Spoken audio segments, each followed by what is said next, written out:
In this video, I'll be showing you Kingshot tips and tricks for beginners, 2025. The idea of the game is to start off with just one place and slowly build up and build your own town. So you'll benefit from upgrading everything fully as you can at the start.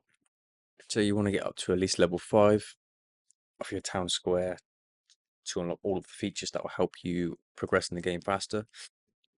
For example, make sure you're upgrading, make sure you're doing this. This is pretty much just fighting with enemies and getting points. This will bring in many points for us. To upgrade your heroes, go to heroes here. We can see any potential characters that we can recruit will be here.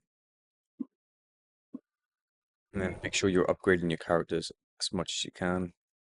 You can also get these XP potions here that will they allow us to get XP. So bear that in mind. Make sure you're upgrading all your characters as fully as possible. So degrees. So once you get to chapter 6, I believe, the one that I'm currently on. Yeah, chapter 6, obey the law. You can go to the Court of Justice and you can use this urgent mobilization, which forces residents to work for 48 hours.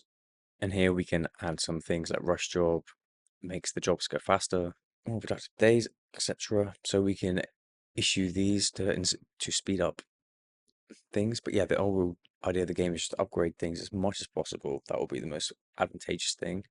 The Heroes Hall here, make sure you are using your coins, your keys that you collect through doing missions, and picking up rewards through there. You have two types of keys. You have the silver keys and the gold keys.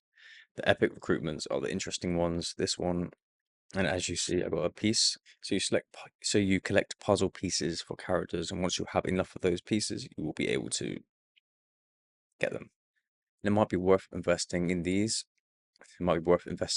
They're very small drop rates, but obtaining these characters will be very advantageous to you. Gold is very important in this game. Make sure you're going in your backpack and just looking what items you got available that you can use at your disposal, because these things will help you a lot. For example, the speed ups could be very advantageous. But yeah, to keep upgrading everything as fully as possible. That is the best way to progress through the game. To do all the challenges, the contracts here. Just follow all the contracts, get up to a decent level, and yeah, it'll just keep building and building from there. Also, training speed. You can improve your training speed. As you can see, I got gold from doing these conquest battles, so gold is very important. You can obtain gold easily through here, so bear that in mind. So this barracks here, we can upgrade and train characters to make them even better, more powerful. And again, we can use diamonds to do that. So yeah, we can upgrade these. But yeah, I hope this video helps. Speak to you soon.